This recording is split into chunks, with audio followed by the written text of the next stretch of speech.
Someone is in bed all day long and makes the whole house gloomy. It's really annoying because she can't even take care of herself. I wonder how long she's going to stay here, sleeping all the time. Every time they see my face, my mother-in-law and sister-in-law complain. It's true. It's the same whether Tom has a wife who doesn't do anything or not. What's the point of him having a wife if she doesn't do anything? My father-in-law also joins in and says, I'm Jane Brown, 32 years old. We have been married for 5 years. My father died because of an illness when I was in high school, and my mother died soon after I got married. I have loved drawing since I was a child, and my dream was to become a picture book artist. After graduating from high school, I went to design school and got a job at a small design office as an illustrator. My husband worked for an advertising company, and we met when he came to our office asking me to illustrate a character for an ad. After 2 years of dating, we got married. My sister-in-law also lived with my in-laws, but we decided to stay with them after we got married. When we got married, I became a freelancer and they allowed me to work from home. I wanted to be a good wife and did my best at housework. It was easy to do because my mother-in-law didn't seem to like housework very much and told me that I could do whatever I wanted. My sister-in-law was also indifferent to housework and then went out for drinks and dinners with her colleagues and friends every day. So we rarely had meals together, but we lived together without any problem. However, 3 years ago, I fell down a flight of stairs at a train station and was seriously injured. My life changed drastically. I suffered a spinal injury that left me with a severe disability, paralysis of the lower half of my body. It was quite a shock at first, but 3 years have passed and I am gradually getting used to this kind of life. My in-laws cared for me when I was injured, but they didn't expect that I would be unable to stand on my own legs for the rest of my life. And as 3 years passed, many things changed. In the midst of all of this, my sister-in-law got married 2 years ago and left home. Now I won't have to see Jane anymore. I could clearly sense that my in-laws are annoyed with me, who is now almost bedridden. I could not refute my parents-in-law, as I can understand that it would be a burden to have a bedridden person in the house. Since my in-laws' house is old, there's no space for a wheelchair to pass through. And I, who cannot move without a wheelchair, has to stay in bed. However, I had been working from home before the accident, so I am able to continue doing so. I consider it a blessing that my upper body is not paralyzed and I am able to work. I'm now taken care of by a helper and a housekeeper who takes care of me on a daily basis. If I had lived alone, a helper would be able to help me with the cleaning and laundry. But this isn't possible since I have family living with me. The helper can only provide physical assistance. My husband can't take care of me because of his work. My parents are very healthy. My mother-in-law is not disabled or ill. My father-in-law turned 65 last year and is retired, so he's home all the time. Home helpers aren't supposed to provide assistance if you have family living with you who is healthy and not working. Assistance such as cleaning, laundry, and shopping. For the first 2 years or so, my in-laws helped a little while they were at it with their own chores. But gradually they stopped doing it. I can understand that for my mother-in-law, who originally disliked housework, it must have been a hassle for her to do my stuff. My husband was also kind to me in the beginning, but now he rarely even speaks to me and does absolutely nothing to help. I have a job to do, and caring for someone isn't a man's job. That's all he says. Just because my in-laws don't do anything for me doesn't mean that the helpers can assist me because of regulations. But the helper saw my situation and with concern for me, introduced me to a housekeeper. What a waste of money to have a housekeeper. What kind of extravagance are you talking about? But I also have my personal needs. If you don't do my laundry, I won't have any clothes to change into. Are you trying to exploit me? Your mother-in-law? I don't think so. But with my situation, I have no choice but to ask you. When I said that, my in-laws looked at me as if they were looking at a nuisance. You're really a pest. We don't have that kind of money. I'll take care of it. I was so glad I had kept my job. So I managed to get a housekeeper to come to the house. The housekeeper was a 52-year-old woman named Susie. Her husband died a long time ago, and she has no children. I felt she was somewhat like my late mother. She was a very kind and gentle person who took care of me very well, and I was very happy. Now, the only people I can talk to are Susie and the helper, not my family. When Susie arrived, my parents-in-law immediately tried to take advantage of the situation. Hey, you! Do the laundry and cleaning over here too. No. What? You're a housekeeper. What are you doing here? If I do your part, it will cost extra. Will you pay for it? Then I'll do it. What the hell is wrong with you? What an arrogant housekeeper you are.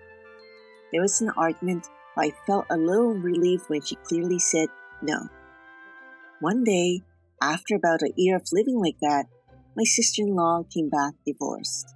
She said it was because her husband cheated on her. He was an idiot, so he must have been seduced by a woman. He was a nagging pain. My brother-in-law worked for a large company and seemed to be a faithful businessman. He didn't seem like the type of man who would cheat on his wife. I thought it was strange, but I didn't want to make trouble, so I didn't say anything. Mia said the same thing as my parents-in-law, but Susie refused firmly.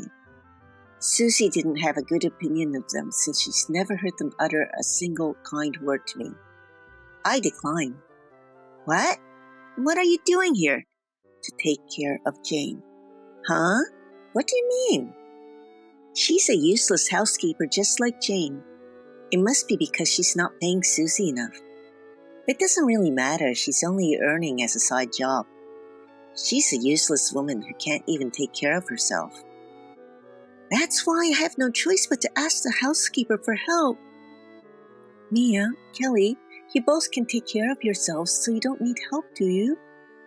My parents-in-law's sarcasm doubled when Mia came home. A bedridden wife is nothing but a hindrance. Mia has come back and you only make our house cramped. We need only Mia. You're well off, aren't you? You live on your bed drawing silly doodles. Even when I was working, my sister-in-law would go out of her way to come to my room to sarcastically criticize me.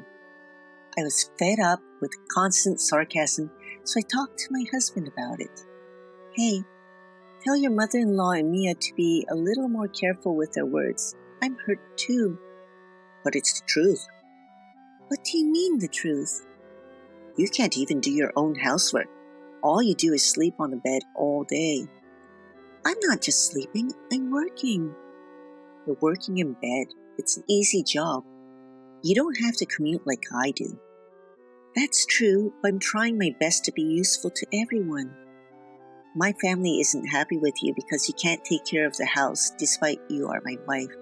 It's no wonder they think you're useless. Do you really think so? Well, don't get so sensitive. Just deal with it. You can't survive if you have to worry about every little thing. My husband wasn't very supportive at all. It's not that I don't feel inconvenience with my body, but it's just so frustrating to know that he doesn't care about me at all. I constantly wish that I could walk or move as before. I wish that at least my husband could be sympathetic and understand how painful and sad I am. Am I selfish and asking too much to feel that way? When I think of that, even though I try not to cry, tears flow. I was in an accident, I got this body, and yet I'm trying to look forward and do my best, and I will not lose because of this. I have been trying to push myself, thinking that there are many other people in the world who are suffering more than me. I feel sad that I don't have my parents to rely on at a time like this.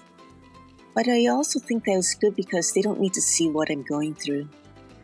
But when I think that there's no one in this house to stand by me anymore, I feel more and more miserable. I don't have a home to go back to. I wondered if I could at least leave this house with my husband. While I was thinking about that, he threw even more shocking words at me. For a moment, I was happy that he was thinking about me. But the next words threw me into hell. I knew they were right. What do you mean? I think they'll be better off with a younger, healthy wife than you. What? I want to have an heir after all. But with you, I'm not ready. I don't know. It's just impossible. I felt as if someone had clubbed me in the head. I couldn't believe that my husband would say such a thing to me. I realized that I could no longer expect anything from him. Tom said a lot of things after that, but I couldn't hear anything. The only thing I understood was that he wanted to divorce me. You're useless, like a piece of trash. You may be paying for a housekeeper, but you don't make much money anyway, so you won't have anything left after paying the housekeeper's bill. You're just a burden to us. You're a parasite that hangs around our house. Right, even helpers don't come for free. Parasites that spend money for helpers, get out. I felt that there was no point in staying here any longer after being told such things by both my husband and in-laws. I thought to myself, I don't have a home to go back to. I just have to find a new place to live. Okay, I'll move out. I asked Susie to help me find a new place to live. She was happy to help me, and now all the procedures can be done online, which is very convenient. After all the paperwork was done, I gave Tom the divorce papers. Good! You finally made up your mind.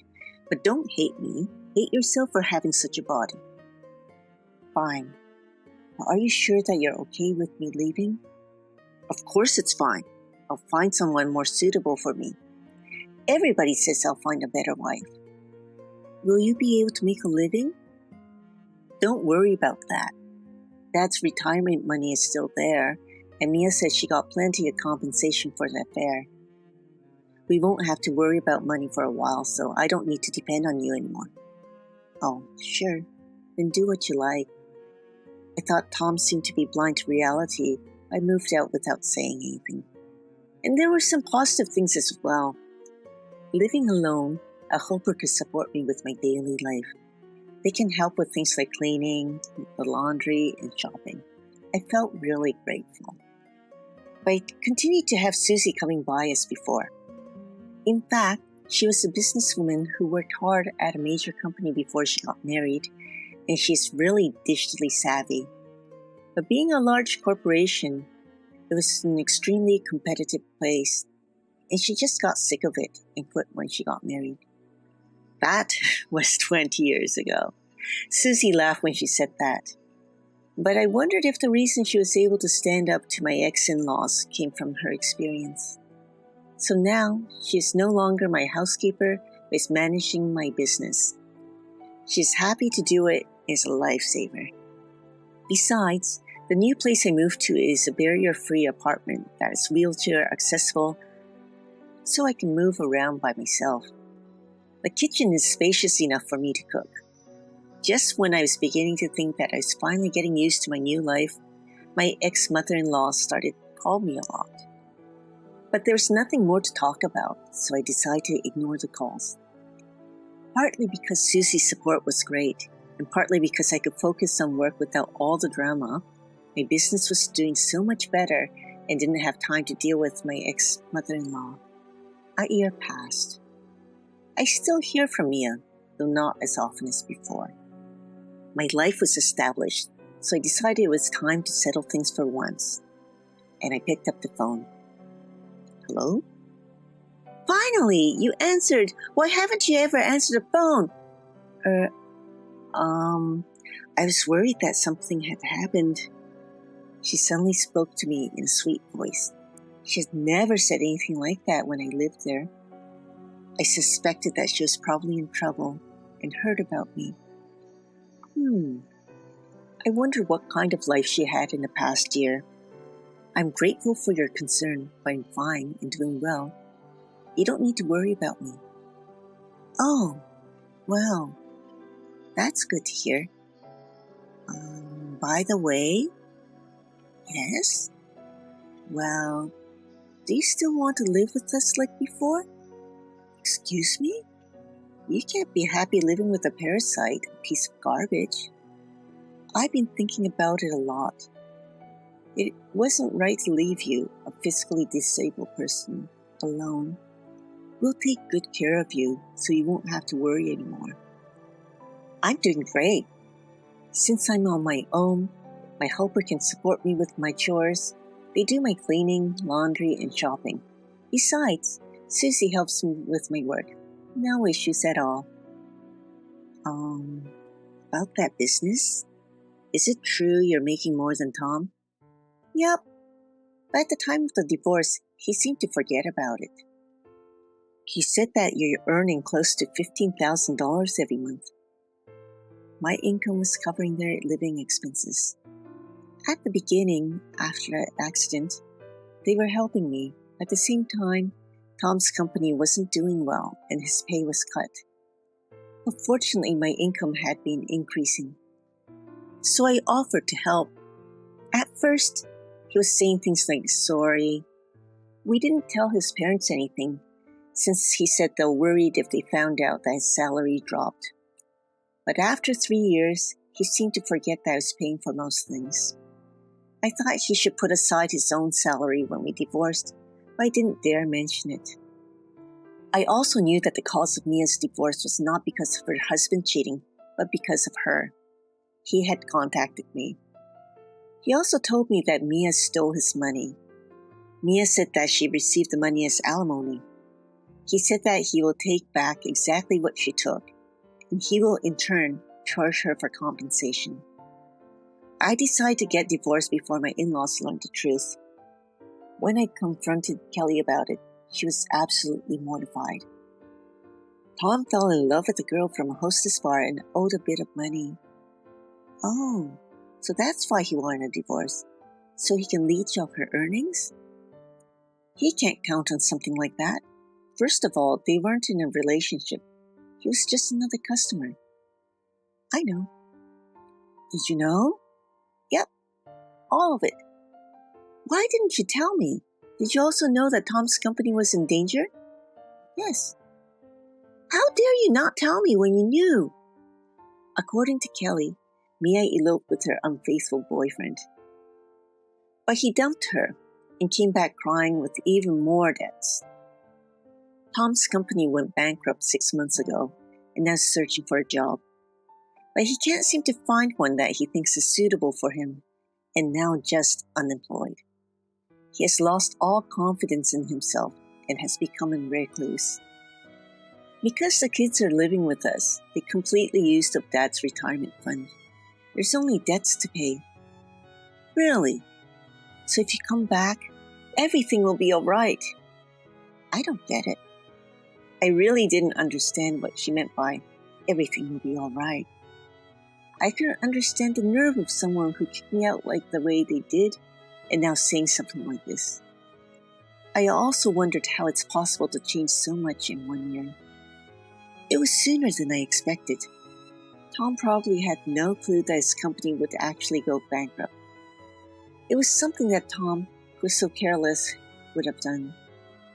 Kelly tearfully said that if she had known, she would not have let us get divorced, but it was much too late for that. In the end, all she is saying is that it's all about the money. The only important thing for her is herself. Mia says she doesn't feel like working right now, so she's become a couch potato and gaining weight. Oh, we sold the house to pay off the kids' debts. The house was old and worthless, so they were deducted the cost of clearing the land, and the location was bad, so they didn't get much money for it. Now the family of 4 adults are living in a cheap apartment with only 1 room and forced to live a hard life. Kelly cried on the phone, saying that they were forced to work part-time from morning to night and were so exhausted. It's all your fault, since you didn't answer my calls. Only if I was able to reach you before we sold the house. What do you mean? If you had known we were selling the house, you would have helped us, wouldn't you? You lived in that house too, so you must have some attachment to it, right? Not at all. Huh? It stunned me to think just how self-centered she was. I was really glad I didn't answer the phone. Well, even if I had answered, there's no way I would have gone along with such a story. Oh, so both Tom and Mia are being parasites to you? Mother? No. Kelly? So please, come back. You're the only one we can count on. Nope. I'm not family. Don't rely on me. Don't say that. We're sorry for what we done. I apologize. Oh, I couldn't grasp how she could say this. I started to get a headache. I decided it was time to give them an ultimatum and call it a day. I declined. But the reason I picked up your call today is because I had something I want to let you know. What is it? I'm going to sue all of you. What? Why should we pay? Besides, it's not like he cheated on you. He wasn't even with the girl from the hostess bar. It's not for cheating. It's for the mental anguish caused by the verbal abuse I received from all of you. Huh? I told her that I recorded and videotaped all the abusive language from them. When I told her the evidence I had, she became quite upset and hung up the phone abruptly. Maybe she thought I might demand more if we continued our talk. I wonder if this was what it was like to feel guilty. When I made a request for compensation through my lawyer, Kelly tearfully pleaded to somehow make it go away. They complained about the current situation. Of course, there was no way I would accept. I had been asked to illustrate a picture book. I'm one step closer to my dream of becoming a picture book author someday. Many things have happened to me, but I would continue to live my life positively and without taking myself too seriously.